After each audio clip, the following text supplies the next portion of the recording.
Merry Christmas, everybody. Welcome to a very special edition of my NFL Weekly Review, Week 16. I'm going to be trying something new this week that I think all of you will enjoy. The video begins right after this. I want to take a moment to give a shout out to the sponsor of today's video, DraftKings. The holiday season is approaching and the NFL season is going strong. Today, I am partnered up with DraftKings Sportsbook, an official partner of the NFL, and right now they have an offer you do not want to miss. All customers can get a no-sweat bet on any same-game parlay or Same Game Parlay X. Download the DraftKings Sportsbook app now and sign up using my promo code BARRY. And if you're a new customer, you are definitely going to want to listen up. Right now on DraftKings, new customers who bet just $5 will get $150 in bonus bets instantly. Wondering what you can do with your $150 in bonus bets? Well, you can combine multiple bets together for a shot at an even bigger payout. If sports betting is not available in your state yet, don't worry. You can still join in on all the fun with DraftKings Daily Fantasy Sports. So go ahead and download the DraftKings Sportsbook app now. All customers can use my promo code BARRY and get a no-sweat bet. Get a bonus bet back if your SGPX bet loses. Max reward limits apply. Again, that's promo code BARRY only at DraftKings Sportsbook. Rams versus Saints. What a battle between Matthew Stafford and Matthew Stafford, who doesn't have a Super Bowl. The Rams took an early 10-0 lead before Derek Minivan threw a long touchdown to take the momentum back. Unfortunately for the Saints, Stafford came roaring back like a hurricane,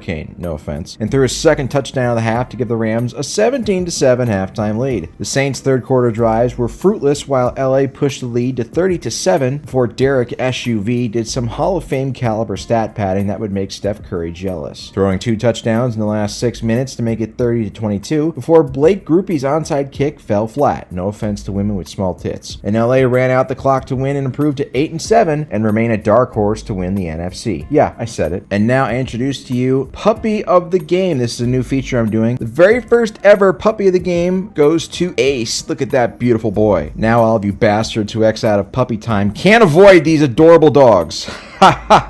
Pittsburgh versus Cincinnati. Jake Browning? After this game, he was more like Jake Frowning. Get it? Because his team got blown out and he'd be really sad. Gosh, I'm trying my best here, guys. Give me a break. Anyway, the U.S. Constitution states that the Steelers cannot have a losing record with Mike Tomlin as head coach, so they dug up Mason Rudolph's corpse at quarterback and put a spanking on the naughty red-hot Bengals. Pittsburgh had a commanding 24-0 halftime lead, in part to 2 Browning interceptions. Since he would eventually get on the board with a long touchdown pass to T. Higgins, but that excitement lasted about as long as Rick Pitino in an Italian restaurant, as Rudolph the dent-headed reindeer found George Slim Pickens for their second long touchdown of the day to make it 31-8 early in the third. The last 25 minutes of the game saw an exchange in field goals and another Browning interception as Joe Burrow secretly celebrated every failure from the sideline. Pittsburgh improved to 8-7 somehow, and as an early Christmas present for Steelers fans, Mike Tomlin is probably getting a contract extension this offseason, so you will continue to be in the worst place imaginable for an NFL franchise, purgatory. Puppy of the Game goes to Ajax with 2 X's. Look at him and his little binky. Isn't that adorable? Just ignore the crotch, please. Buffalo versus the Chargers. Bill Belichick's next team has nothing left to play for this season, but they still gave a very coordinated team effort that would make Sean McDermott and Al-Qaeda both proud. Unfortunately, it was not enough to win. They did go up 10-0 before naked driving human polar bear Josh Allen threw a bomb to make it 10-7. Allen then ran for the classiest and most deceptive touchdown run ever just before halftime to give Buffalo a 14-10 lead. With a quarterback whose name translates to baseball bat, the Chargers knew the only way they could win was by forcing their Dicker down the Bills' throat. Cameron Dicker, as he's known, kicked 4 second-half field goals, including a 53-yarder on a super clutch negative 3-yard drive with 5:26 left to give LA a 22-21 lead. But they left too much time for excellent tweeter Josh Allen, who led a 13-play, 5-minute-long drive to set up the game-winning field goal to give Buffalo the 24-22 win. Imagine how much of an asshole Scott Norwood feels like whenever a Buffalo kicker makes a game-winning field goal. Puppy of the Game goes to Ranger, and he does not look happy in this photo because he knows that you're injecting marijuana and you're probably lighting up a joint or you've partaken in premarital sex recently. Nothing gets by him. He's adorable. Atlanta versus Indy. What started out as a potentially exciting game ended the way pretty much every game involving the Falcons ends, with a large amount of people disappointed. The teams exchanged early touchdowns to make it 7-7 after 1 before a soccer game broke out, as punt after punt occurred until the Falcons kicked back-to-back field goals to make it 13-7 in halftime. Atlanta broke the game open officially with a Tyler Algier touchdown run to make it 20-7 early in the third. The Colts responded with a field goal to make it 20-10, but would never score again. Shout out to Virgins. Atlanta kicked a field goal to make it 23-10, then the Colts panicked, turning it over on downs. Atlanta made it a 16-point game, then Gardner Minshew threw an interception, which led to another Atlanta field goal to make it a 19-point game. And that was it. I warned you it was disappointing, much like the movie Cloverfield back in 2008. If you were there and you remember the hype, you know that I'm right. Puppy of the game goes to Juno. This beautiful, unassuming pupper does look like he's kind of seen some shit before, I'm not gonna lie. Seattle, Tennessee. Normally, when a person sees a 10, they have a hard time scoring, so this C10 matchup did not disappoint. Drew Lock heroically retired back to the bench after his career game versus Philly, and Will Levis faked an injury to spend more time with his hot girlfriend. So we were stuck with Geno Smith and Ryan Tannehill. 2012 me is so excited. The game started with 4 straight punts before the Titans struck first with a Derrick Henry touchdown pass. Yes, that's right. Field goals were exchanged to send the Tits into halftime up 10-3. Seattle opened the second half with a field goal and touchdown to take a 13-10 lead early into the fourth, but Johnny Manziel's former Texas A&M teammate and wide receiver was not done, leading Tennessee to a 17-13 lead after a Henry touchdown run. But then it was nut-crunching time for Geno, who silenced all those country music-loving assholes with a tremendous game-winning drive capped off by a game-winning touchdown pass to Colby Parkinson, no offense to Michael J. Fox. Seattle remains in prime position to get blown out in the wildcard round, and in my opinion, Mike Vrabel will be the next Patriots head coach. Just my guess. Puppy of the game goes to Murphy. Look at those adorable little legs. He doesn't know how to sit normally. It's unbelievably precious. Detroit versus Minnesota. Detroit was looking for its first division title since peak Michael Jordan was still dominating plumbers. This game did not disappoint. The team swapped touchdowns early to make it 7-7, and then the two teams decided to become bumblefucks by exchanging turnovers and punts before the Lions finally went back up 10-7 with 5 minutes left in the second. Bee Sting survivor Nick Mullins threw his second interception of the day, which Detroit turned into a touchdown to go up 17-7, but Cumtown's namesake rallied to cut it to 17-14 at halftime with a touchdown pass to Justin Jefferson. Mullins overcame his ugly ass face to throw another touchdown to put Minnesota up 21-17 temporarily before Detroit answered right back to take a 23-21 lead. Detroit would expand that lead to 30-21 early in the fourth with Jahmyr Gibbs' touchdown run. Mullins threw another interception because he's terrible, but Detroit couldn't capitalize. Minnie kicked a field goal to make it a 6-point game with 5:19 left, and a defensive stop gave Mullins a chance to play the hero, but instead he threw one of the most hilarious interceptions of all time with a minute left to lose the game, ensuring that the Vikings remain the Vikings. Puppy of the game goes to Remy, who appears to be on some sort of hallucinogenic,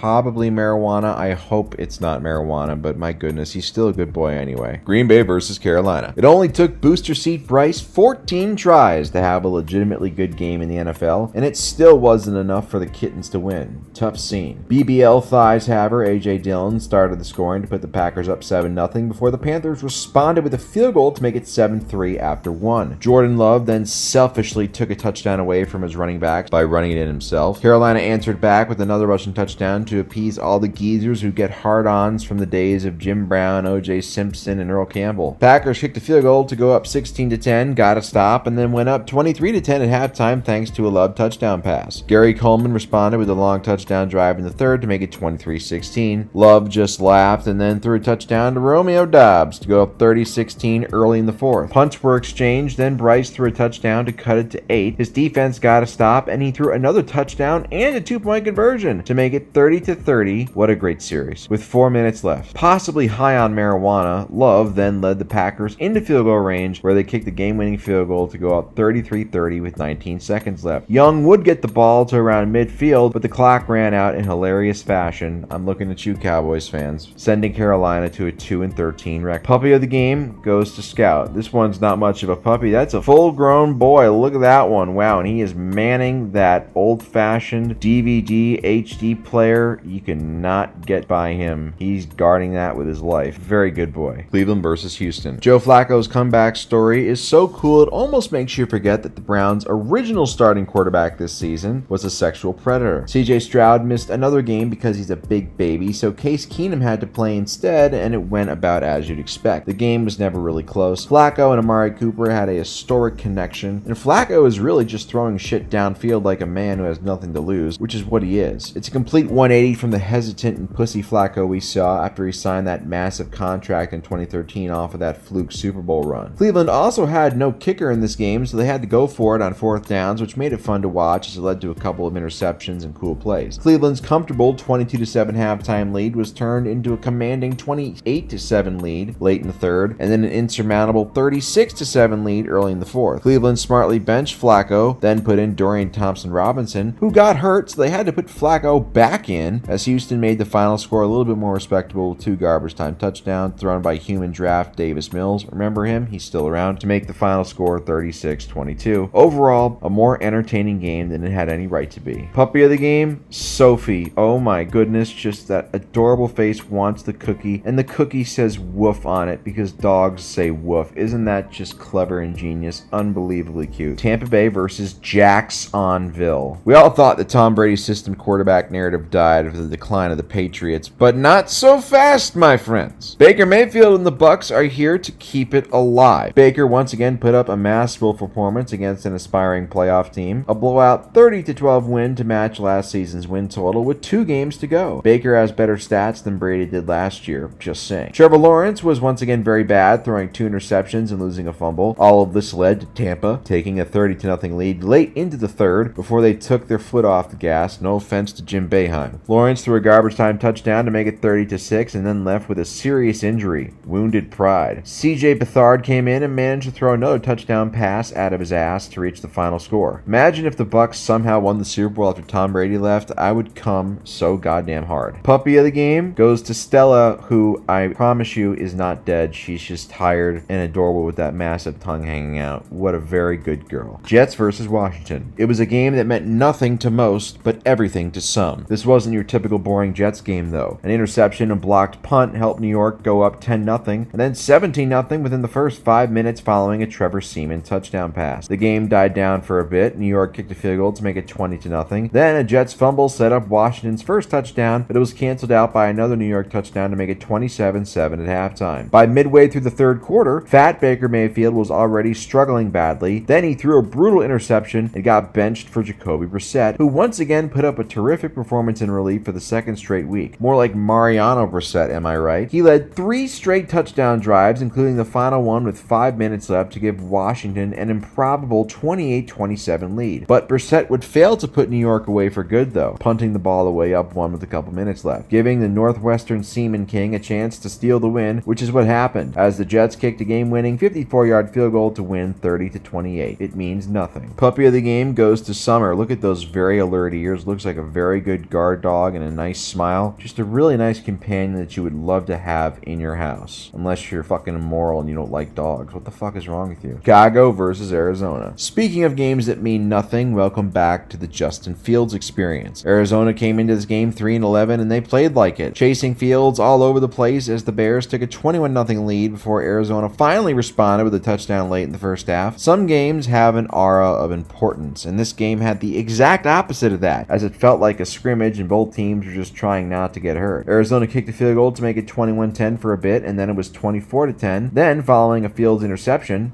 Arizona cut it to 24-16, and even got a drive down 8 with a chance to potentially tie, turned it over on downs. Chicago then added a field goal for gambling purposes to reach the 27-16 final. Puppy of the game goes to Tiberius, who is unfortunately no longer with us. Passed away several months ago, but he was a very good boy, and I know that he's in the Rainbow Bridge with the rest of his buddies. Rest easy, big guy. Miami versus Dallas. Easily the marquee matchup on this Christmas Eve slate. Dallas started the game with a 73-yard goal line drive, lost fumble to let you know that this was going to be the same old big game Cowboys. But their defense did slow down the powerful Miami offense for the most part. Dallas had a 7-3 lead before their offense died, allowing Miami to take a 16-7 lead with 9 minutes left in the third. Dallas couldn't get back in the end zone, kicking 2 field goals to make it 19-13. Then Dak would actually come through in the clutch for once, with the help of some tacky defensive pass interference calls, just FYI, with a great touchdown throw to Brandon Cooks to go up 20-19 with 3:27 left. But everybody knew Dallas was losing this game, as Tua calmly marched Miami down the field, finding Tyreek Hill several times. Hill, by the way, loves children so much he keeps having them out of wedlock, and absolute hero. Anyway, Miami drained the rest of the clock and kicked the game-winning field goal to win 22-20. Never trust the Cowboys in a big game. When the fuck will people learn and listen to me? Puppy of the game goes to Tucker, who is just the most adorable looking face. Has a nice little lake there he can probably swim in. He's got his leash on. Perfect smile. 10 out of 10 dog. New England versus Denver. The waning days of the sociopathic MILF Hunter era in New England are upon us, but they are still liable to win because of the hoodie. A predictably sloppy game with a 7-3 score in the first half gave way to an actual exciting and entertaining show in the second half. Bailey Zappi threw 2 touchdowns to give the Patriots a 16-7 lead, and then Denver's kickoff returner muffed the return like a doofus, which led to another quick New England touchdown to give them a 23-7 lead with a little over 16 minutes left. But robot Russell Wilson and Sean Pills Payton weren't ready to give up just yet. Russ led an 8-point drive to make it 23-15. New England punted. Then Russ, who unironically has the greatest throw in the history of the Patriots franchise, led another 8-point drive to tie the game at 23 with 3 minutes left. Teams exchanged punch, which set up Zappi's heroic game-winning drive that ended with a Chad Ryland 56-yard field goal to give the Pats the upset win. Brady's system quarterback confirmed. Puppies of the game, Astra and Zephyr. You don't want to mess with these guys. They look like the dire wolves from Game of Thrones. Remember those? Anyway, just adorable dogs. Beautiful dogs. Shout out Shane Gillis. Las Vegas versus Kansas City. One of the biggest upsets of the year for sure. We all know this version of the Chiefs isn't the high-powered Death Star of years past, no offense to Alderaan. But losing at home to the Raiders with a rookie quarterback and interim coach during the thick of a playoff race? Yeah, something is drastically wrong in Missouri, besides the usual racism, of course. The Chiefs appeared to be in control with a 7-3 lead midway through the second quarter when a bumblefuck trick play call by Andy Reid led to a fumble 6, and then like 5 seconds later, Mahomes threw a brutal pick 6, put the Chiefs down 17-7. Even the normally reliable Harrison Butker missed a 36-yard field goal before halftime. Third quarter saw the Raiders push the lead to 20-7 as Casey's offense continued to do nothing until Mahomes threw a touchdown to make it 20-14 with 2:42 left in the game. But Vegas ran off a 43-yard run to seal the win despite not completing a pass after the first quarter somehow. This is obviously Taylor Swift's fault. She's a no-talent hack with a failing music career that is leeching away Travis Kelce's greatness, and it is seeped into the rest of the team. She is the Yoko Ono of the Chiefs. Puppy of the game goes to Dexter. Look at that adorable little guy. He really wants that pumpkin pie, though. Why are you teasing him like that? Why are you teasing him with the pumpkin pie? Stop being a jerk and let him have the fucking pumpkin pie, please. He's too adorable to not have it. Philadelphia versus New Jersey. I'm not going to sit here and brag about my team barely beating a terrible opponent who started a Goodfellas character at quarterback, but at the same time, suck my ass. A win is a win is a win, and although my butthole did get a tiny bit puckered when the Giants cut it to 20-18 off of a pick 6, in which Goddard slipped, so it's not Jalen's fault, you pricks, at the end of the third quarter,